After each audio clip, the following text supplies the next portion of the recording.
Amante Padre que estás en los cielos, te agradecemos por permitirnos la oportunidad de estar aquí en tu casa. Ahora que vamos a abrir tu palabra, te pedimos que tu Espíritu Santo nos unja, Señor, nos ilumine para que podamos hablar solamente tu palabra. Entra en nuestros corazones. La palabra de Dios se lee bajo la dirección del Espíritu Santo. Repito una vez más, Mateo capítulo 26, versículo 27 al 29 dice así: y tomando la copa y habiendo dado gracias, les dio diciendo: bebed de ella todos, porque esto es mi sangre del nuevo pacto, que por muchos es derramada para el perdón de los pecados.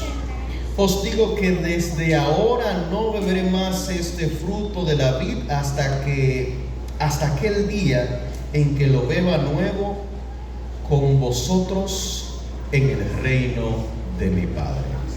Estamos hablando aquí el contexto. Nadie, ¿va que no? ¿Usted conoció lo que se llama Judas? Ah, caramba, no me gustaría conocerlo. No por ahí. Resulta que en esta cena justamente se revela que Judas va a entregar a Jesús, que Judas va a traicionar a Jesús. Y Judas le dice, cuando Jesús hace y el Señor le dice: tú lo has dicho. Y después de eso entonces Jesús toma el pan, toma el vino, lo parte, le dice: este es mi cuerpo, este es el vino. El símbolo de esto es para que seamos perdonados de nuestros pecados. Y justamente también era un símbolo del sacrificio que Jesús iba a hacer por nosotros en la cruz del Calvario. 11 discípulos que eran fieles seguidores de Cristo y tenían su corazón entregado a Cristo. Pero había uno que ese uno era la excepción, porque ese uno no estaba completamente entregado a Jesús. Tenía ya propósitos, como vimos ahorita, propósitos egoístas, como vimos en el seminario, propósitos egoístas que lo llevaron a, en vez de ser discípulo de Cristo, ser un discípulo de Satanás. Y en vez de colaborar con los discípulos en la salvación de las almas, lo que hacía era lo contrario, pero lo hacía escondido. Pero a pesar de esto, Jesús no lo excluyó de esta hermosa ceremonia. A pesar de que este hombre lo iba a traicionar, lo iba a vender, Jesús no lo apartó. Lo dejó que en su conciencia él tomara la decisión de si participar de ella o no. Lo dejó a su libre conciencia. ¿Y por qué entró a este tema? Por el siguiente detalle. La cena del Señor que vamos a practicar en unos minutos es un símbolo donde tú y yo analizamos nuestra vida personal, nuestra conciencia, nos analizamos y vemos qué debemos arreglar con Dios, dónde debemos renovar nuestro pacto con Dios. Y cuando hacemos esto especial que Dios dice que lo hagamos en su memoria, es porque cuando lo hacemos renovamos nuestro pacto con Dios. Pedimos que perdone nuestros pecados por nosotros, para Él hacerla por última vez con nosotros. Nosotros la hacemos frecuente aquí en la tierra, pero Jesús dijo que Él jamás iba a volver a beber de la vid hasta que no estuviera con nosotros. Significa que Él nos está esperando que vayamos practicando esto para renovar nuestra relación con Él, para cuando llegue el momento que tengamos que participar todos estemos con Él. ¿Cuántos dicen amén? Amén. Pero había una iglesia que al parecer no estaba haciendo las cosas correctamente. ¿Saben eso? Hay una iglesia en la Biblia que practicaba la Santa Cena, la Cena del Señor, pero no la hacía con la intención que Jesús le había dado de renovar nuestra vida con Él. Lo hacía con otras intenciones. Por ejemplo, vayamos a 1 Corintios capítulo. Pueden abrirla y las que lo tienen en sus teléfonos pueden encenderla. Primera de Corintios capítulo 11, los versículos del 17 en adelante. Había unas personas que estaban abusando de la cena del Señor. Y dice el apóstol Pablo en el versículo 13, versículo 17: al anunciaros esto, no os alabo, porque no os congregáis para lo mejor, sino para lo peor. En primer lugar, dice Pablo, versículo 18: cuando os reunís como iglesia, oigo que hay entre vosotros divisiones, y en parte ni se lo creo. Es preciso que entre vosotros haya divisiones. Oigan esto. Pablo dice que es necesario que entre nosotros haya que división. Esto como que no son palabras de Pablo, no. Oigan, ¿para qué? Para que se pongan de manifiesto entre vosotros los que son aprobados. Es necesario que en la iglesia haya divisiones para que se diferencien de aquellos que van a ser aprobados por Cristo Jesús. Aquellos que van a eliminar esas divisiones y se van a ir a la unidad con los hermanos y en Cristo, a aquellos que se mantengan con esas divisiones. Es necesario, por así decirlo, es necesario que haya de todo para que se diferencie lo especial. Es necesario. Y poniendo un claro ejemplo, el arca de Noé, todos conocen la historia de Noé, ¿verdad que sí? El arca de Noé era el lugar más asqueroso del mundo. Y disculpen la palabra que utilice. ¿Sí o no? ¿Sí o no? Déjenme explicarle por qué. Imagínense ustedes todas las especies de animales que habían dentro del arca. Añádale a usted que cada animal de eso comía todos los días. Significa entonces que después que comían hacían sus necesidades. ¿Dónde hacían las necesidades? En el arca. Según la Biblia, el arca solamente tenía una sola ventana. Y la ventana estaba arriba. Entonces imagínese usted, cuando nosotros estamos en la casa que se rota un huevo, que andamos nosotros corriendo por todos lados. Imagínese usted lo que había en esa arca. Nadie querría estar ahí, ¿verdad que no? Pero había un detalle. Era el único lugar de la tierra donde había salvación. Porque de lo que rodeaba el arca era agua. Y ahí solamente sobrevivieron ¿cuántas personas? 8 personas. 8 personas soportaron toda la inmundicia, todo el estiércol, porque necesitaban salvación. En la iglesia es igual que el arca. Hay de todo. Hay de todo. Pero solo aquí hay salvación. No hay un lugar donde tú encuentres salvación. En tu casa no vas a encontrar salvación. En la calle no vamos a encontrar salvación. Pregunta, ¿en la calle se habla de Cristo?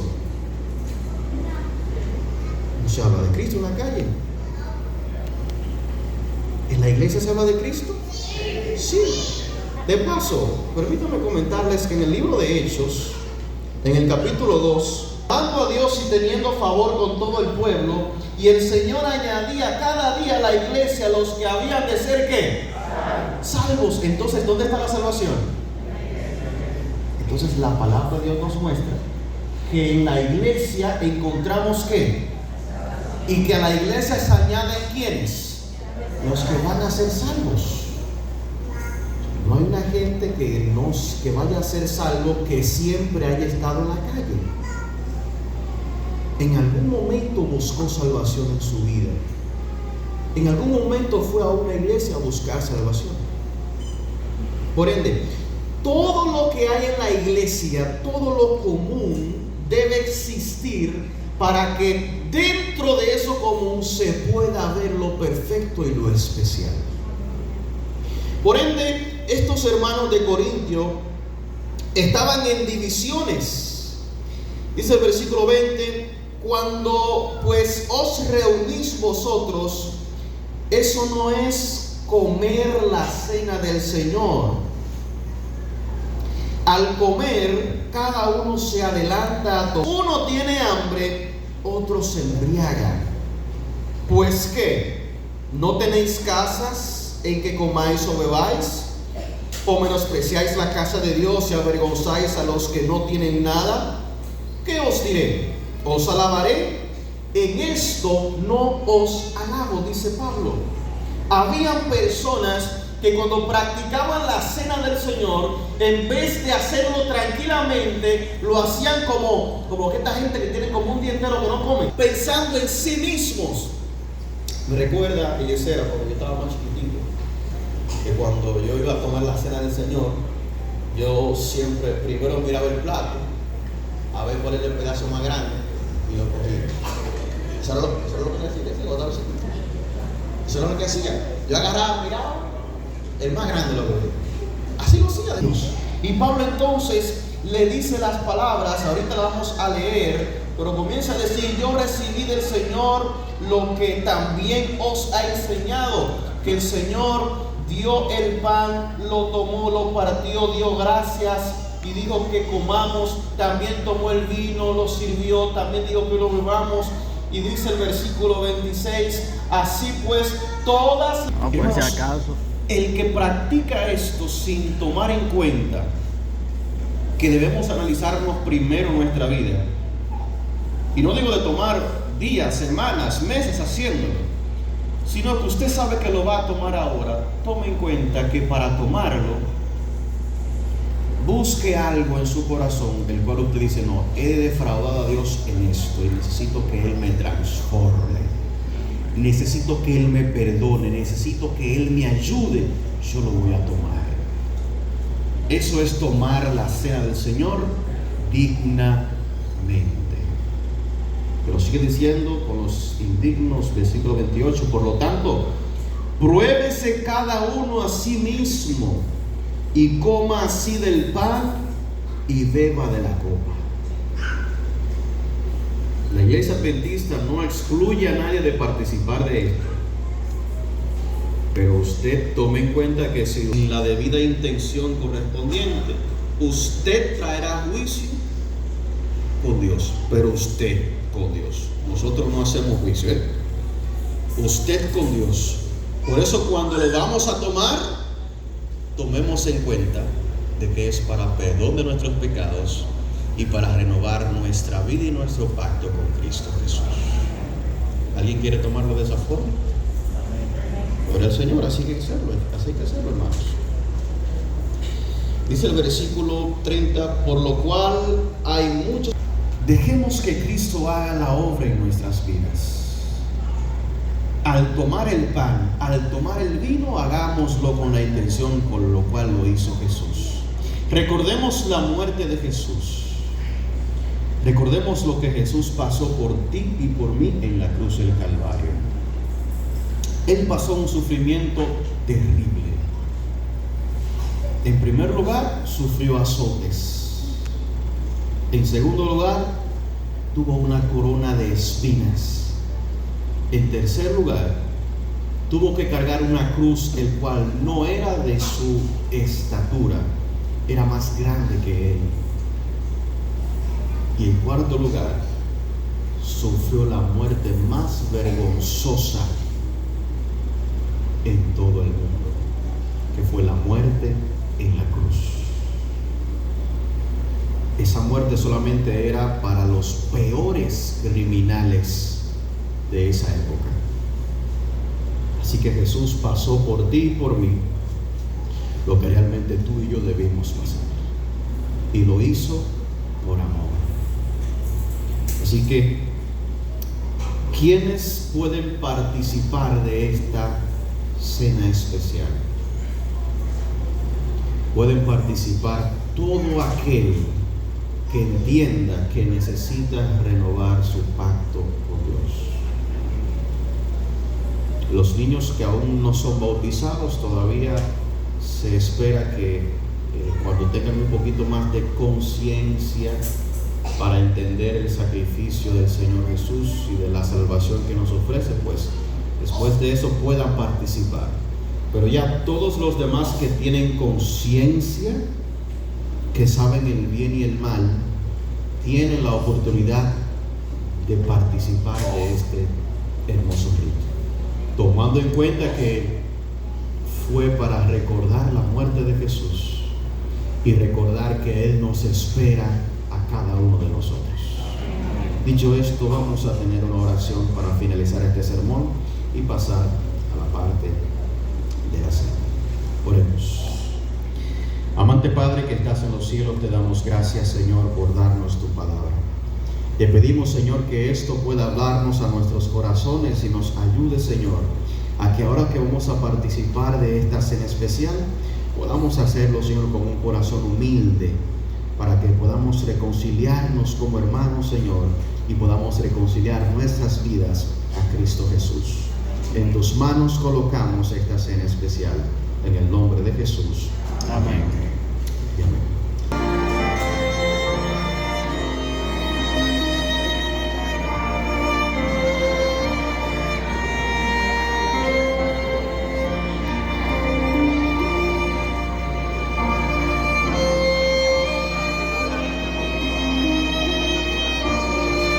Pone los oídos, entró a la iglesia. Yo.